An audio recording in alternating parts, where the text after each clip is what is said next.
की खेती से लेकर मखाना तैयार होने तक हर प्रोसेस को दिखाने वाले हैं। तो चलिए वीडियो की शुरुआत करते हैं। आपको बता दें कि मखाने की खेती किसी खेत या जमीन पर नहीं की जाती, बल्कि मखाने की खेती तालाब में की जाती है। मखाने की बुआई से पहले अक्टूबर नवंबर के महीने में तालाब से जलकुंभी और अन्य खरपतवार को निकाला जाता है और फिर दिसंबर से जनवरी महीने तक कुछ इस तरह तालाब में मखाने की बीज की बुआई की जाती है।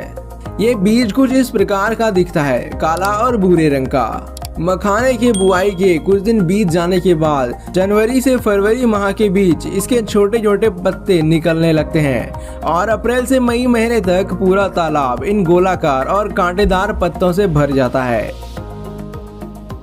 और इसके जड़ भी काफी लंबे और रेशेदार हो जाते हैं, जो तालाब में नीचे तलहटी पर चले जाते हैं। उसके बाद अप्रैल महीने के अंत में इसके छोटे छोटे फूल भी आना शुरू हो जाते हैं और मई महीने के पहले सप्ताह में ये फूल काफी संख्या में आने लगते हैं। ये फूल बैंगनी रंग का होता है, जो कि काफी खूबसूरत दिखता है। अब मई महीने के अंत से फल भी आना शुरू हो जाते हैं। मखाना का फल स्पंजी और कंटीला होता है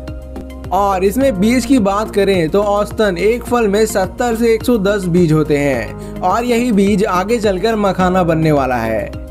जुलाई के महीने तक मखाना का फल तैयार हो चुका होता है, इसलिए ये पानी के अंदर ही फटने लगता है, जिससे इसका बीज पानी पर तैरने लगता है और इस बीज के चारों तरफ हल्के गुलाबी रंग का ऐसा कवर होता है और जब 1-2 दिन बाद गुलाबी रंग का कवर गल जाने के बाद सफेद हो जाता है, तब ये बीज तालाब के अंदर तलहटी पर बैठ जाता है और अगस्त सितंबर माह में मखाने का पत्ता भी गलना शुरू हो जाता है, जिसके बाद तालाब से उन पत्तों की सफाई कर ली जाती है और मखाने का जो बीज पानी के अंदर बैठ गया था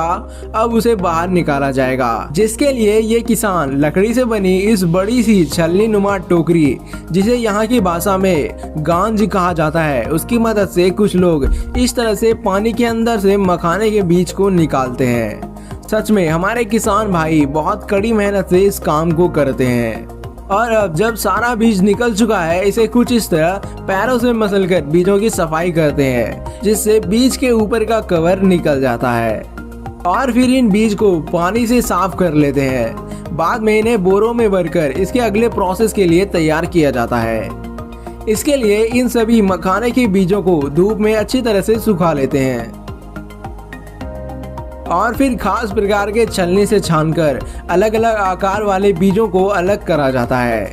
और फिर इन बीजों को अच्छी तरह फैलाकर धूप में सुखाया जाता है, जिससे इसका रंग काले से गहरे लाल रंग में बदल जाता है। उसके बाद इन बीजों को उसी दिन बिना बालू के मिट्टी के कढ़ाई में भुना जाता है और भुनाई के बाद इन बीजों को टोकरियों में ठंडे छायादार जमीन पर कुछ दिनों तक रखा जाता है, जिससे बीज के कड़े छिलके और अंदर का मुलायम लावा ढीला पड़ जाता है। अब थोड़ा थोड़ा करके इन बीजों को कढ़ाई में भुना जाता है। आपको बता दें कि बीज को भुनने के लिए 4 मिट्टी के और 1 लोहे की कढ़ाई की जरूरत पड़ती है। भूनते समय लोहे की कढ़ाई से बीज के द्वारा फट फट की आवाज आने पर इन बीज को कढ़ाई से निकालकर लकड़ी के पीठे पर रखकर लकड़ी से बने थापी से मारकर फोड़ा जाता है, जिससे छिलका टूटकर अलग हो जाता है और काफी गर्म होने के कारण बीज लावा के रूप में फूटकर बाहर छिटक जाता है और यही लावा मखाना बन जाता है। अब मखाने की पॉलिशिंग और इससे अच्छी तरीके से छिलका अलग करने के लिए इस मखाने के लावों को इस मशीन में डाला जाता है, जिससे निकलने के बाद एकदम दूधिया सफेद मखाना तैयार हो जाता है